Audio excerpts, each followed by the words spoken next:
जय हिंद दोस्त, कैसे हैं आप लोग। आज हम लोग बात करेंगे जो केंद्र में जो 8 पे कमीशन लागू करने की बात कही जा रही है। ये पूरे चर्चा का विषय बन गया है, हर एक न्यूज़ चैनल पर ये छाया है। तो इसके बारे में कुछ हम लोग बात करेंगे। उससे पहले आपको मैं जानकारी दे दूँ कि जो केंद्रीय कर्मचारी हैं ये केंद्र सरकार से ये मांग कर रहे हैं कि जो हमारा डीए का एरियर 18 माह का रखा गया है इसको दिया जाए।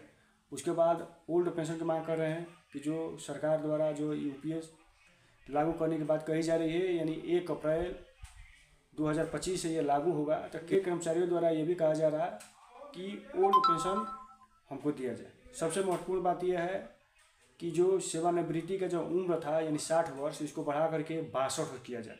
तो इस खास बात पर हम लोग चर्चा करेंगे कि जो उम्र 60 वर्ष से 62 वर्ष बढ़ाने की जो बात कही जा रही है हो भी सकता है, क्योंकि समझिए कि जो 5 पे कमीशन लगा था यानी 1998 में, तो उस कंडीशन में केंद्रीय कर्मचारियों का जो उम्र था यानी सेवानिवृत्ति का जो उम्र था ये 58 वर्ष था। लेकिन उसी जो 5 पे कमीशन लगा उस समय बढ़ा करके 60 वर्ष किया गया। रही बात कि जो 7 पे कमीशन लगा, इसमें कोई इसका चर्चा नहीं था, लेकिन इसमें ये चर्चा हो रही है कि क्या जो 8 पे कमीशन लगेगा उसमें जो कर्मचारी हैं इनकी उम्र सीमा बढ़ा करके 62 वर्ष किया जाएगा क्या। रही बात कि 62 वर्ष किया जा रहा है तो इसमें घाटा किसका है, फ़ायदा किसका है, इस बात पर जो है कि चर्चाएं होंगी। तो वीडियो पर आप नए हैं तो वीडियो को शेयर करिए, सब्सक्राइब करिए। रही बात कि ताकि ये दूसरों को जानकारी हो कि घाटा क्या होगा, फ़ायदा क्या होगा, क्योंकि बहुत सारे ऐसे विभाग हैं जिसका उम्र सेवानिवृत्ति का जो उम्र है ये 62 वर्ष है, 63 वर्ष भी है, कहीं कहीं 65 वर्ष भी है। तो ये कोई बड़ी बात नहीं है, हो भी सकता है। लेकिन इसमें घाटा किसका होगा, फ़ायदा क्या होगा। जो यूपीएस अगर लागू हो जा रहा है, केंद्र सरकार द्वारा लागू किया जा रहा है या लागू कर दिया जाएगा, तो उसमें जिसका कम उम्र बचा है या सर्विस कम बची है उनके लिए तो भाई नुकसान है। लेकिन जिसका उम्र ज़्यादा है, अभी जो नए वैकेंसी, जो नए अभ्यर्थी जो फॉर्म अप्लाई कर रहे हैं, भर्ती हो रहे हैं, इनके लिए प्रमोशन को लेकर थोड़ा दिक्कत होगा, क्योंकि थोड़ा वेट करना पड़ेगा।